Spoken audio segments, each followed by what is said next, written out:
The next topic that we should know is area related to circles, that is chapter number 12.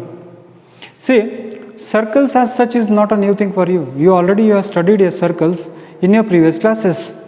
So the formula is also not new. Area of a circle, I think pi r square, you all know it. आप जानते हैं सारे.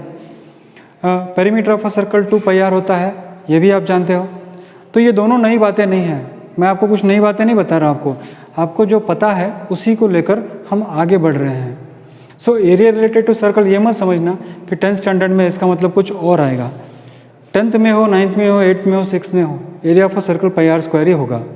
Perimeter of a circle 2 pi r ही होगा. तो अभी यहाँ पर क्वेश्चन ऐसा है आपके एक्सरसाइज 12.1 में, 2 circles of radius 19 centimetre and 9 centimetre respectively, find the radius of a circle which has a circumference equal to the sum of the circles. यानी मेरे पास 2 सर्कल्स दे रखे हैं, एक 9 सेंटीमीटर वाला है, एक 19 सेंटीमीटर वाला है, और मुझे इन दोनों को मिलाकर एक ऐसा सर्कल बनाना चाहिए जिसका रेडियस इन दोनों के बराबर होगा. तो देखिए, अगर हम ऐसे कहेंगे कि इसका सर्कमफ्रेंस C1 कहेंगे, इसका रेडियस C1 कहेंगे, R1 कहेंगे, इसका सर्कमफ्रेंस C2 कहेंगे, इसका रेडियस R2 कहेंगे, बड़े वाले का सर्कमफ्रेंस C कहेंगे और बड़े वाले का रेडियस क्या कहेंगे, हम R कहेंगे. तो यानी मुझे क्या करना है, circumference of the bigger circle should be equal to the circumference of the first circle plus circumference of the second circle. यानी इस सर्कल का सर्कमफ्रेंस प्लस इस सर्कल का सर्कमफ्रेंस मुझे ऐड करके बड़ा सर्कल बनाना है. तो इस सर्कल का सर्कमफ्रेंस मैं लिखूंगा 2 पाई r, इसका मैं लिखूंगा 2 पाई r1, इसका मैं लिखूंगा 2 पाई r2. तो इसको अगर आप कॉमन ले लोगे तो 2 pi r is equal to 2 pi is common, this is equal to r1 plus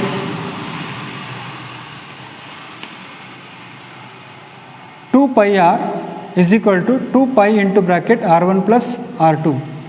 तो ये 2 कैंसिल होगा, पाई कैंसिल होगा, यानी r is equal to r1 plus r2. यानी if you want the circumference equal to the sum of the radii of these 2 circles, then the radius of the bigger circle should be equal to 9 plus 19 and that is equal to 28 centimetre. यानी इसका मतलब ये होता है कि अगर 9 centimetre का circle और 19 सेंटीमीटर का सर्कल, इन दोनों को जोड़ के अगर तुमको एक ऐसा सर्कल बनाना है जिसका this is equal to the sum of the 2 circles, इसके बराबर, इसका सर्कमफ्रेंस प्लस इसके सर्कमफ्रेंस के बराबर अगर आपको बनाना है तो उसका रेडियस कितना होना पड़ेगा, 28 सेंटीमीटर होना पड़ेगा. Next, the radius of 2 circles are 8 centimetres and 6 centimetres respectively. Find the radius of the 2 circles having area equal to the sum of the areas of 2 circle. यानी इसका रेडियस प्लस इसका radius अगर होना है तो find क्या है, find the radius of 2 circles having area equal to the areas of 2 circle. यानी मुझे इसका एरिया प्लस इसका एरिया, एक का एरिया है 8 और दूसरे का एरिया है 6, तो इसका एरिया को हम A1 कहेंगे, इसका रेडियस को हम R1 कहेंगे, इसका एरिया को हम A2 कहेंगे, इसका रेडियस को हम R2 कहेंगे, इसका एरिया को A कहेंगे, इसका रेडियस को हम एक R कहेंगे. तो मुझे क्या चाहिए, मुझे चाहिए A is equal to A1 plus A2. यानी I want a circle whose area should be equal to the sum of this 2 circles. मुझे एक बड़ा वाला सर्कल चाहिए जिसके अंदर छोटा सर्कल का एरिया प्लस बड़ा सर्कल का एरिया मिलाकर एक बड़ा सर्कल बनना चाहिए जिसका radius should be equal to what, the sum of the what will be the radius. इसका रेडियस क्या होगा, तो area of a circle is equal to pi r square, A1 is equal to pi r1 square, A2 is equal to pi r2 square. So this, if I take it, pi r square, here pi is common,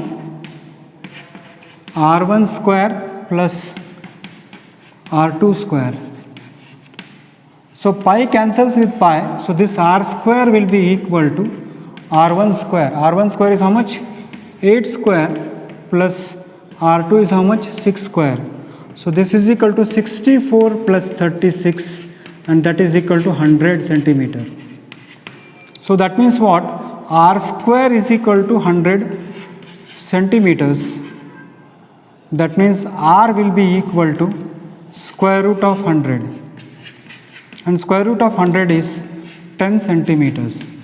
So that means what? If you want a circle whose area will be equal to the sum of the areas of these two circles, then its radius should be equal to 10 centimeter. If you want a circle whose area should be equal to whose circumference should be equal to the sum of the radius of these two circles, then the radius should be equal to 28 centimeter. यानी पहली बार radius 8 है और दूसरी बार radius अगर 6 है, तो दोनों मिलाकर आपको, अगर इन दोनों का एरिया के बराबर अगर आपको एक सर्कल बनाना है तो उसका रेडियस होना चाहिए 10 सेंटीमीटर, और इन दोनों के सर्कमफ्रेंस के बराबर अगर आपको बड़ा सर्कल बनाना है तो उसका रेडियस होना चाहिए 28 सेंटीमीटर।